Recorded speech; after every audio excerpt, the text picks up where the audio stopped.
Bos, makanya lo coba sepakat. Tadi rata-rata tamu gue bos, yang tadi cair rata-rata pada 100 miliar bos.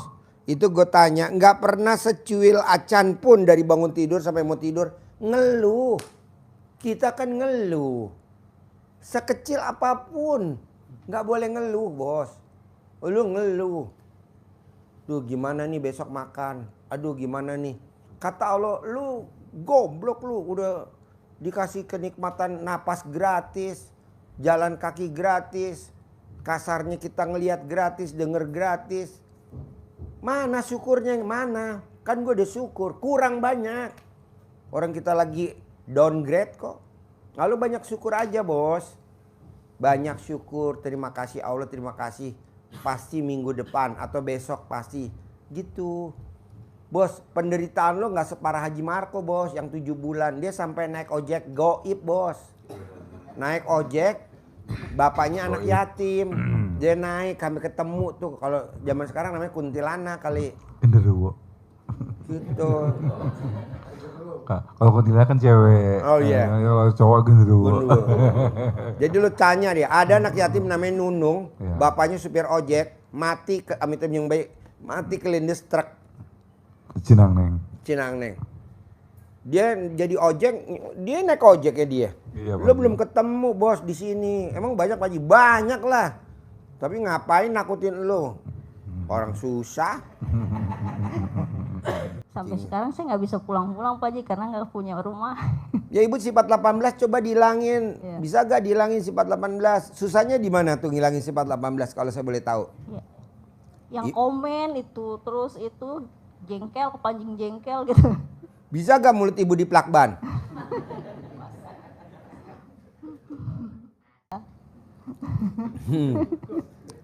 Nabi Zakaria bu, kan punya keponakan kan. Namanya siapa? Siti Maryam. Dia ngeliatin Siti Maryam tiap hari kok makanannya kok tersaji yang enak-enak mulu. Ditanya, kok ada dari mana? Dari Allah. Karena dia ke Allahnya dekat benar. Akhirnya Nabi Zakaria meraktekin itu. Padahal kan dia tua gak punya anak. Istrinya kan juga kan udah tua gak punya anak. Nah sama Allah subhanahu wa ta'ala apa supaya dikabulin? Mulutnya dikunci gak bisa ngomong. Selama berapa? Selama tiga periode.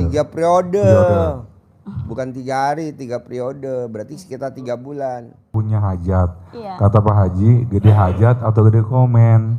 Ya diusahain. Kalau misalnya mau kita, aduh ini bikin komen nih. Ingat bahwa kita lagi punya hajat. Kita di sini tuh lagi ibaratnya seperti lagi di karantina. Jangan sampai kita semaunya aja jeblak aja enggak. Begitu juga saya di rumah sama istri. Mama kita punya hajat. Jangan komen, jangan mikir, pokoknya jangan ada sifat 18 aja kayak gitu. Dan kita harus yakin juga dengan sifat yang 18 itu kan itu kotor buat diri kita. Jadi diusahain, dijauhin dan dihindarin. Kata Pak Haji, lu buat gede komen atau gede hajat? Kita selalu bilang gede hajat. Jadi ibu jangan bilang nggak bisa Pak Haji, nggak bisa, itu artinya ibu tuh ngeblok. Soalnya ibu tuh nggak bisa dihilangin sifat itu dari ibu. Tapi diusahain dihilangin selama ibu belum hajatnya terkabul. Ya.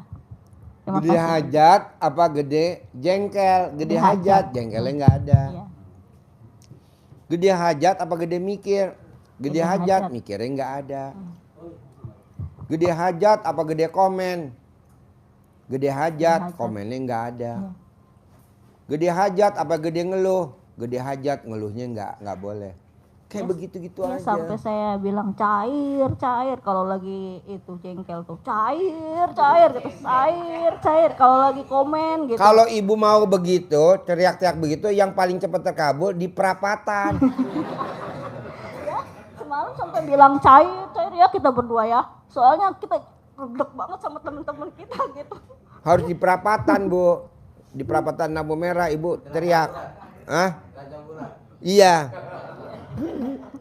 Itu langsung cair bu, cur kayak air mancur. Maaf Pak Haji, buat ibu tadi kan gedek banget sama teman-teman kita. Jadi usahain jangan menggerombol, jangan ngobrol, jangan ngegibah. Kebanyakan tamu RDA Bu yang nggak terkabul, yang pada ngobrol di masjid, yang pada ngobrol di tempat meja makan, nggak ada yang satupun yang terkabul. Kok gitu Pak Haji? Udah gue sabdain. Lah ngapain ngobrol kongko-kongko? Berbuat.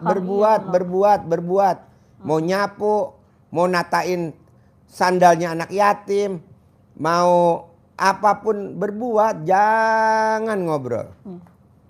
Ada tuh yang vakum di masjid tuh yang karpet. Dia nggak pernah ngobrol sama tamu, tapi dia ngomongnya sama yang pada tidur. Bangun nggak? Jadinya nggak boleh. Saya udah bilangin jangan dibangunin. Jadi diapain Pak Haji? Langsung dibunuh. Siram pakai air. Pak Haji, maaf, ini aja ya, apa aja contoh aja ya. Ketika ada yang kata Pak Haji rapi-rapiin tuh sendal-sendal di depan masjid. Memang orang itu ngerapi-rapiin sendal di depan masjid. Terus pas saya mau sholat, sendal saya ya kadang numpuk sama yang sendal itu. Dia nggak ngomong, cuma cemberut yang ngeliatin saya melotot gitu. Nggak boleh. Merasa dia udah ngerapin sandalnya anak yatim di masjid, pas ada orang sholat, sandalnya nginjek-nginjek sandal anak yatim, terus dianya marah. Itu namanya kepancing jengkel gak? Iya betul. Itu namanya jengkelan gak? Jengkel. Gak boleh. Udah berbuat baik, Allah udah mau ngabulin tuh, udah mau kun fayakun. Nggak taunya dia merengut sama Haji Marko. Iya, akhirnya malaikat bilang, Ji dia merengut Haji Marko, jangan dikabulin. Karena dia temen gue. KKN dong. Terima kasih Pak Haji. KKN singkatan dari apa? Nepotisme. Coba ulangi lagi biar bapak-bapak ibu mudeng. Iya, jadi Pak Haji selalu bilang, kalau nggak bisa nyapuin halaman masjid, rapi-rapiin sandal anak yatim ke tamu-tamu, sendalnya dirapiin dua gitu, satu jadi dua gitu, terserah. Iya. Terus kebetulan yang riadoh itu lagi ituin sendal. Dan saya habis sholat wudu terus mau sholat itu sendal saya itu mijak sendal yang udah dirapiin sama dia. Dia nggak ngomong, cuma waktu itu saya kayak marah gimana gitu, muka merah begitu. Saya bilang, ini kepancing jeng kalau begitu. Harusnya kan Senyum. pasti ini Haji Marko menjek sendal di gue tuh pasti gue terkabul dirubah gitu, jangan melototin saya aja. Saya bilang maaf tadi itu, dia malah tambah ini kayak seolah-olah tuh wah gue tuh yang lagi bertugas gitu, jadi melototinnya kayak saya wah gitu. Jadi usahain kalau ada yang bikin jengkel tuh pasti kabul. Jadi karena negatif itu berubah menjadi yang positif. Bos, ada gak orangnya di sini? Sebentar ya Pak ya. Ada. Ada Pak Haji gitu.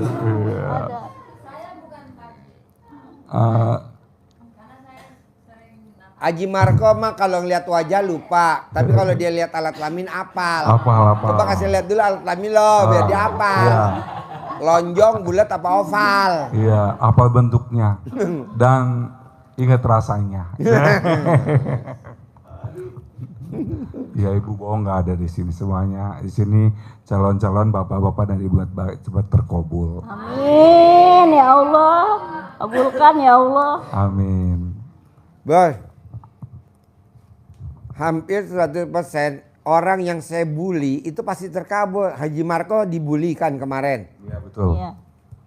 Pas di Mega Cipayung, Api Unggun, kan langsung terkabul Iya alhamdulillah Pak Haji. paginya. Betul. 460 miliar. Amin, alhamdulillah. Terus yang orang itu Lampung kan saya bully. Pak Haji, saya udah privat 8 kali. Ini yang ke-9 kali. Saya privat udah 8 kali. Apa saya disantet? Apa saya diguna-guna? Apa saya dikirim teluh? Sehingga hajat saya lemot. Jawaban saya apa? Nggak mungkin Bu, Ibu disantet, nggak mungkin. Kenapa Pak Haji bilang saya nggak mungkin disantet? Kriterianya apa? Kok saya bisa nggak kena santet? 1, Ibu jelek. 2, hidung Ibu pesek. 3, Ibu pendek. 4, Ibu hitam. Nah 4 kriteria ini yang nggak bakal kena santet. Coba bayangin Bu. Dia yang tadinya mau ketawa dia jadi ngakak. Tapi kan itu langsung terkabul. 4 miliar. Percaya nggak percaya, itu setelah 2 hari dibauri sama Pak Haji, itu Bu datang orang itu. Pak Haji mengatakan nanti ada orang datang yang apa linglung ya Pak Haji. Itu sampai bilang ini siapa tamu? Jangan-jangan mau apa? Minta apa lagi pajak bangunan saya karena saya bulan tahun ini belum bayar. Ternyata itu rezeki dan saya nggak kenal orang itu dan orang itu dari jauh. Itu jadi yang kata Pak Haji bilang nanti ada orang linglung, masa sih dalam hati kadang-kadang seperti itu ya. Sebenarnya ada kepikiran sama saya ini, saya mau merinding nih. Merinding tuh. Pak Haji bilang nanti ya Haji Marco ada orang linglung datang ke Haji Marco. Kapan di mana itu terserah Allah. Dari arah mana terserah Allah. Dan orang linglung itu dari jauh, bukan dari Jakarta, bukan dari Bogor, dari tempat lain gitu. Jadi pas akhirnya saya bilang, Mama, ini berarti orang linglung gitu ya, Mak? Iya. Alhamdulillah Kak, tenang, nyaman di sini. Alhamdulillah saya bersyukur sama Allah. Saya kayaknya pengen nangis lihat Pak Haji itu pengen, ya Allah saya ketemu sama beliau, saya sudah lama banget ketemu. Hanya itu Pak Haji perubahan yang dari saya itu ada ketenangan. Kemudian saya tidak berpikir apa-apa lagi tentang utang, tentang apa, saya hanya fokus sama Allah. Itu yang dituntun. Alhamdulillah saya berjanji sama diri saya akan membuang semua apa yang di 18 ini, berusaha pasti dan pasti bisa. Amin. Terima kasih Iya, Pak pasti Haji. bisa. Terima kasih Pak Haji. Pokoknya maunya saya Bu, kita tinggal 3 aja pilih, mau sedekah subuh, mau sedekah ekstrim, mau ibadah ekstrim, atau mau berbuat ekstrim atau bekerja ekstrim atau mau riado ekstrim. Tinggal aja pilih 3. Boleh gak Pak Haji aku 3-3-nya dikerjain? Waduh cepet bener terkabul. Tapi kan kita nggak ada, 3-3-nya nggak dikerjain. 3-3-nya nggak dikerjain. Ibadah ya ibadah tapi nggak ekstrim. Sedekah ya sedekah tapi nggak ekstrim. Iya. Berbuat ya berbuat tapi nggak ekstrim. Janganlah 3-3-nya harus ekstrim. Misalkan ibu udah nyapu nih di depannya Masjid RDAY nih, ibu udah nyapu. Anak yatim buang sampah atau ada tamu yang pakai mobil buang sampah, ibu nggak boleh negor. Bu, Pak, kan udah saya sapu, buang sampah jangan di sini, no, buang sampah no, tempat sampah di sono. Jangan. Pokoknya kalau kita udah ibadah ekstrim, sedekah ekstrim atau berbuat ekstrim, mulutnya dikunci. Ini kan nggak gatel. Ibu lihat ada tamu RDAY yang pakai mobil mewah, buang tisu atau buang apa di depan masjid, langsung disamperin sama ibu atau disamperin sama bapak. Merasa bapak yang udah nyapu, nggak boleh dong. Nanti dipungut lagi. Toh kita di sini juga nggak selamanya kok di RDAY. Setelah udah terkabul kan bapak dan ibu nggak akan balik lagi ke sini. Emang ada contohnya banyak tamu RD yang udah pada terkabul pada hilang. Nggak mungkin balik. Banyak. Tapi saya sabdain pasti nyungsep. Pasti balik lagi. Lama di sini tapi saya belum tahu yang sebenarnya apa arti kata ijab. Berdoa kepada Allah. Ijab kabul, berdoa sama Allah udah pasti terkabul. Nanti anak yatim ngaminin, ibaratnya doanya pesawat, amin anak yatim roket, sedekahnya bahan bakar. Ibu berdoa, kalau ibu nggak diaminin anak yatim berdoanya nyampe tapi pelan lemot. Oh, kalau diaminin, tapi kalau nggak ada bahan bakar doa doang diem aja, kan nggak ada bahan bakarnya. Bahan bakar tuh sedekahnya bahan bakar. Nanti diaminin sama anak yatim.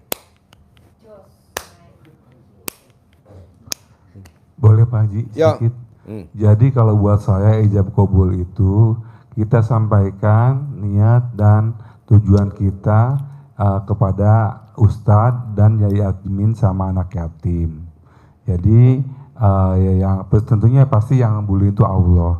Jadi kita bilang hutang lunas itu kan ijab ibu dari hati ibu. Kalau anak yatim, amin. Apa anak-anak bisa enggak? Bisa yang bisa.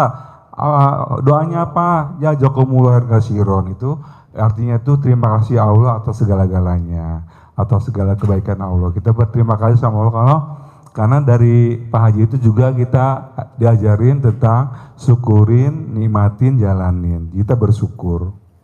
Jadi ijab kabul itu kita sampaikan tujuan dan maksud kita ke anak yatim untuk dikabulkan kepada Allah untuk diaminin sama anak yatim. Itu Bu.